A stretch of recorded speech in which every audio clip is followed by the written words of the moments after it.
Ego and narcissism. Narcissism, in a moderate form, is simply the normal functioning of the ego.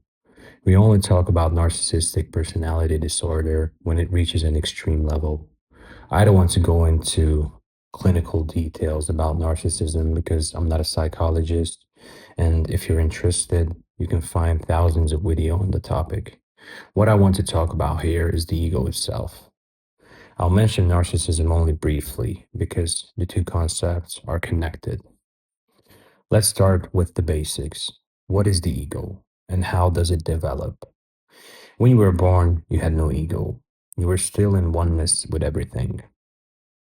The ego develops as you grow older, when you learn to speak and begin hearing your name.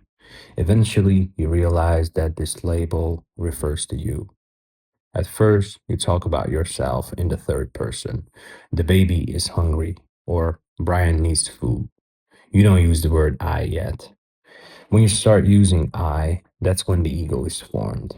From that point on, separation becomes your experience. Your interpretation becomes here I am, this body, this mind, and there is the outside world, which is not me. Having an ego is necessary in order to function in life. It only becomes a problem when the ego grows larger than it should. That's when narcissistic personality disorder can develop. A narcissist usually has no self reflection. They are a puppet of their ego and cannot see beyond it. They are not aware of the being that exists beyond the ego.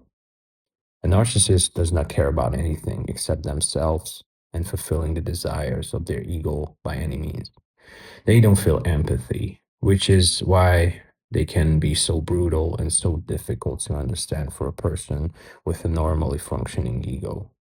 You ask yourself, how could they do this to me or to someone else? You are shocked by their actions and manipulations.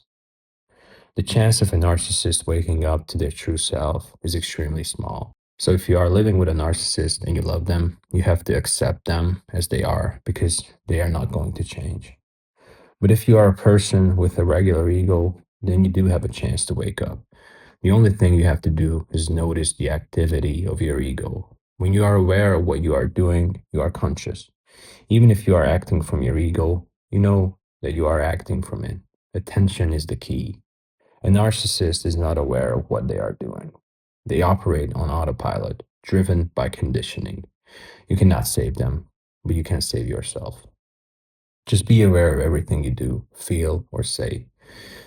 That awareness will liberate you. A gap will form between your ego and your true self, and you will control your ego instead of your ego controlling you, as it did before your awakening.